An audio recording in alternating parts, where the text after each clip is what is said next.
pledge allegiance to the flag of the United States of America and to the republic for which it stands, one nation under God, indivisible, with liberty and justice for all.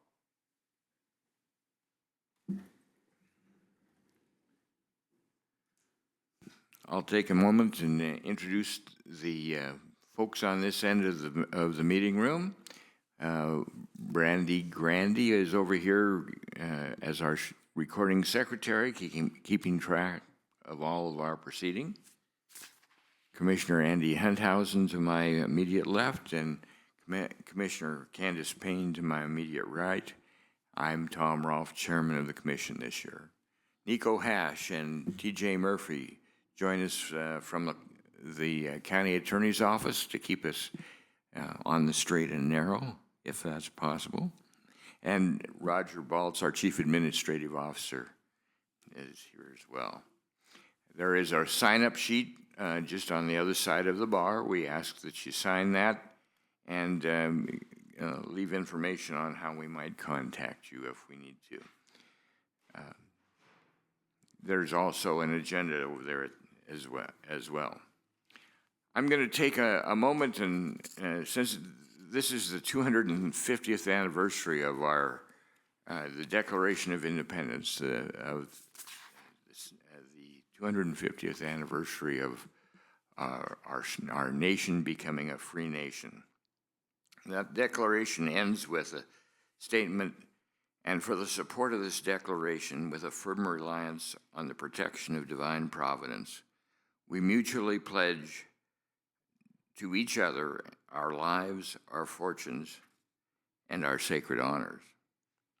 These words were not simple rhetoric for those who signed that. Of those 56 people who signed, 5 were captured by the British and tortured before they died. 12 had their homes sacked and looted and occupied by the enemy. For example, Thomas Nelson Jr., at the Battle of Yorktown, had his home taken over by the British General Cornwallis. Nelson quietly urged General Washington to open fire on the home anyway. Nelson died a pauper. 9 of the signers died in that war. 2 lost their sons to it. Carter Braxton, a wealthy planter and trader, saw his ship swept from the seas. He died in rags. Thomas McKean was forced to move his family 5 times in 5 months to hide from his enemies, while his family hid from the British in abject poverty. McKean served in Congress without pay. Imagine such men today. Francis Lewis' home and possessions were seized and his wife imprisoned, where she died a short time later.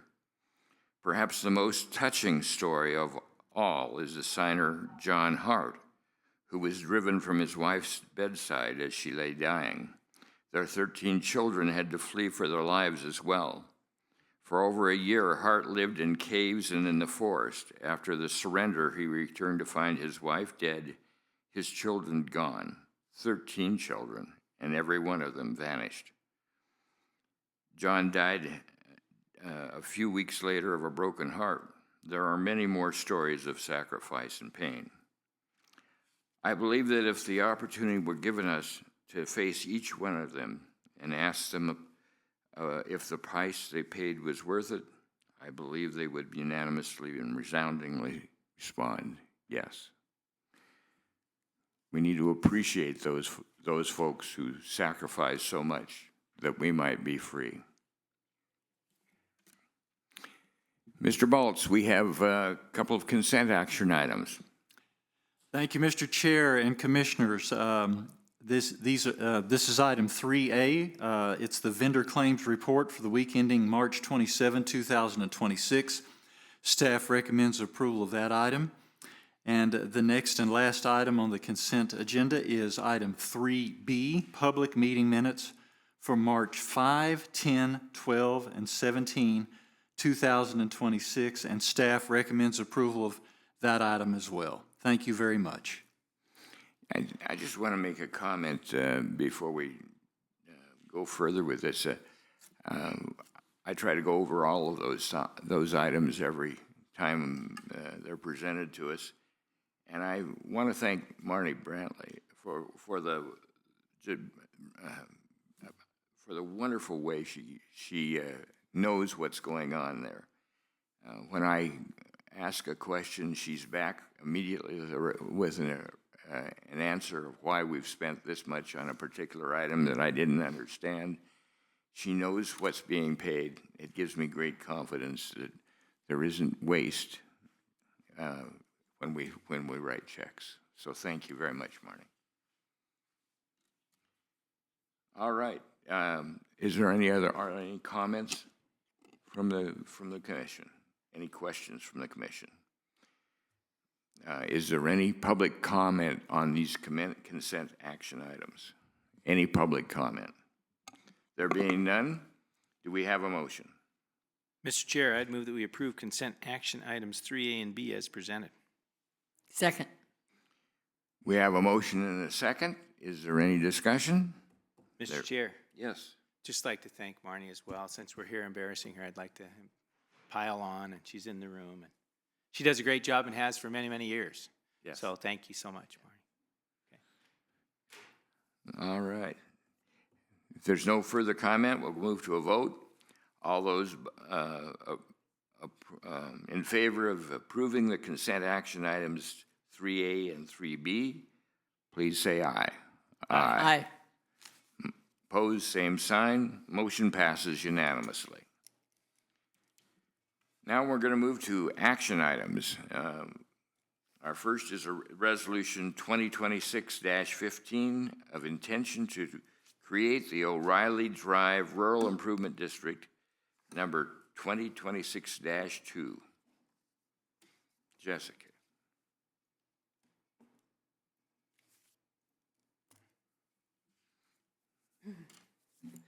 Good morning, Mr. Chair, Commissioners. My name is Jessica Makus, Special Districts Coordinator for Lewis and Clark County. Today is the public hearing regarding Resolution 2026-15, the intention to create the O'Reilly Drive Rural Improvement District.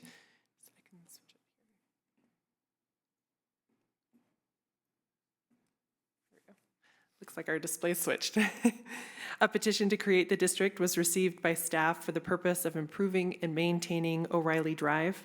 The proposed district is located north off Lincoln Road, to the west of North Montana Avenue, and to the north of Prairie Road. We can see that on our map here. The petition was signed by 37% of property owners within the proposed district, satisfying Lewis and Clark County's policy to consider RID petitions signed by at least 20% of property owners. There are 49 properties included in the proposed district boundary. Improvements to be funded by the proposed district include subgrade preparation, drainage ditch improvement, the addition of approximately 2,080 cubic yards of crushed top surfacing, and the application of magnesium chloride on the full extent of O'Reilly Drive. Financing of improvements is estimated to total $152,682.23, and each benefited property is proposed to be levied a 15-year debt assessment of $320.83 per year. Maintenance activities funded by the proposed district include snow plowing, grading, gravel and drainage maintenance, signage, magnesium chloride application, and other items as needed to preserve the road improvements. Funding of annual maintenance is estimated to total $14,210 per year, and each benefited property is proposed to be levied an ongoing maintenance assessment of $290 per year.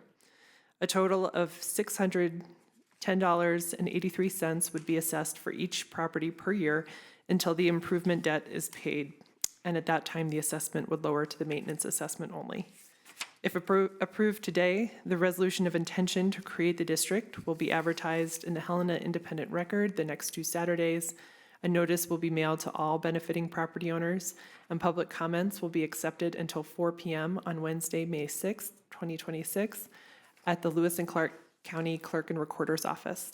The public hearing for the resolution to create the district would be scheduled for Thursday, May 14th, 2026 at 9 a.m. in this room, room 330 of the City County Building. Anyone who would like more information on the proposed resolution to create the district can contact me at the Lewis and Clark County Public Works Department. Staff recommend, staff recommend the board approve Resolution 2026-15, intention to create the O'Reilly Drive Rural Improvement District and open the 30-day comment and protest period. I'm happy to take any questions. Thank you. It would this is a process that we go through in establishing a rural improvement district on a regular basis. I appreciate your explanation.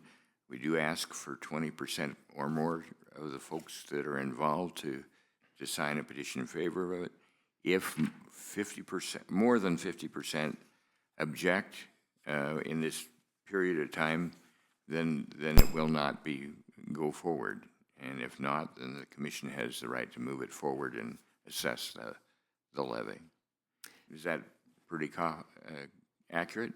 Mr. Chair, that is correct. Yes, that's how our process works. Lewis and Clark County, in the case of a rural improvement district with an improvement in maintenance, we require that petition to be signed by at least 20% of those benefited property owners. In this, for this particular district, this is a citizen-initiated district. We have 37% support initially. And as you stated, if 50%, over 50% protest the creation of this district during that upcoming comment and protest period, by law, we would not be able to move forward for a period of at least 6 months. Okay. Any questions from the commission? Any questions from the commission? There being none, we'll ask for public comment. Is there any public comment? Is there any public comment? Seeing none, do we have a motion? Mr. Chair, I move that we approve Resolution 2026-15 of intention to create the O'Reilly Drive Rural Improvement District, number 2026-2, as presented by Jessica Makus. Second. We have a motion and a second. Are there any? Is there any discussion from the commission? Any discussion from the commission? Seeing none, we'll move to a vote. All those in favor of Resolution 2026-15 of intention to create the O'Reilly Drive Rural Improvement District, number 2026-2, as explained by Jessica Makus, please say aye. Aye. Opposed, same sign. Motion carries unanimously. All right, we have one more resolution to set up a rural improvement district, number 2026-16. Intention to amend Maynard Subdivision Rural Improvement District, number 2005-1.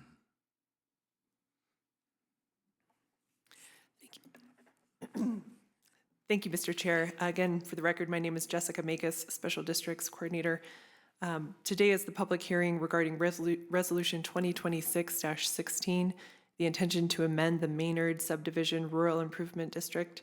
A petition to amend the district was received by staff for the purpose of amending the boundary and maintaining Maynard Road. The proposed district is located off McHugh Drive between Forestvale Road and Sierra Road. The petition was signed by 52% of property owners within the proposed district, satisfying statute requiring a petition of a minimum of 50% for a maintenance-only RID on public improvements. There are 19 properties included in the proposed district boundary. This district was originally created in 2005 to fund improvements and maintenance on Maynard Road. The amendment before you today would effectively recreate the district and proposes to include one additional property to the east of the original boundary. We can see it on our map here with that driveway heading out to the east off Maynard Road. This property did not use Maynard Road before, but now does, so would be a benefiting property moving forward. Maintenance costs would be shared equally by all benefiting properties, and it is estimated that the cost for annual maintenance will go down slightly per property with the incorporation of this additional property. Maintenance activities funded by the proposed district include snow plowing and sanding, sweeping, surface treatment, including pothole patching, crack sealing, and chip sealing, and other items as needed to preserve the road improvements. Funding of annual maintenance is estimated to total $3,610 per year, and each benefiting property is proposed to be levied an ongoing maintenance assessment of $190 per year. If approved today, the resolution of intention to amend this district will be advertised in the Helena Independent Record over the next 2 Saturdays. A notice will be mailed to all benefiting property owners, and public comments will be accepted until 4 p.m. on Wednesday, May 6th, 2026 at Lewis and Clark County Clerk and Recorder's Office. The public hearing for the resolution to amend the district would be scheduled for Thursday, May 14th, 2026 at 9 a.m. In this room 330 of the City County Building. Anyone who would like more information on the proposed resolution to amend the district can contact me at the Lewis and Clark County Public Works Department. Staff recommend the board approve Resolution 2026-16, intention to amend the Maynard Subdivision Rural Improvement District, and open the 30-day comment and protest period. And I'm happy to take any questions. Thank you. And if I understand this right, we're not starting a new one by adding one extra property to it. We really do restart it, and but the original establishment of it has already been done. So this is all maintenance that we're talking about. Mr. Chair, that's correct. So this district has been created for some time. When we do consider adding a new property to a district, though, we have to go through that recreation process again to allow that additional property the same opportunity to comment or protest the use of this assessment.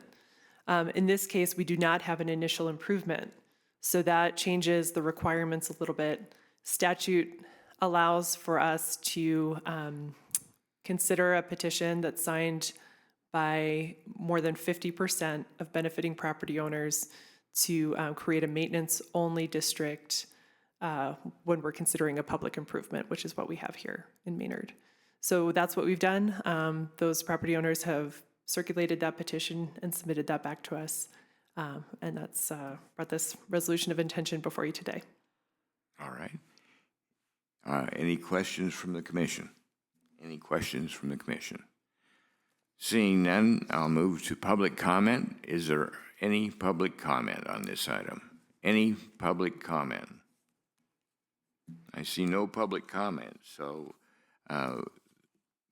we have before us this resolution. Do we have a motion? Mr. Chair, I'd move that we approve Resolution 2026-16, resolution of intent to amend the Maynard Subdivision Rural Improvement District number 2005-1 as presented. Second.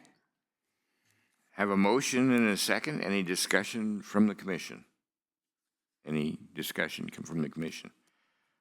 I want to just take a minute to thank Jessica for the thorough ways that she deals with this and works with the people to try to improve areas and neighborhoods, roads in the neighborhoods, and I've had several people comment to me that they really appreciate the job you do and how thorough you are in getting things to happen for them.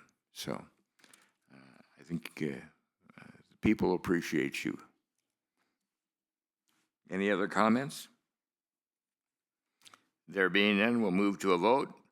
All those in favor of Resolution 2026-16 of an intention to amend the Maynard Subdivision Rural Improvement District number 2005-1, as explained by Jessica Makus. All those in favor say aye. Aye. Aye. Pose same sign. Motion passes unanimously. We've arrived at the end of our scheduled items on our agenda, but we always leave time for public comment. Should anyone have something they'd like to bring to the attention of the commission that's under the purview of our county commission, but not on today's agenda? Is there any public comment? Is there any public comment? Seeing none, we're adjourned.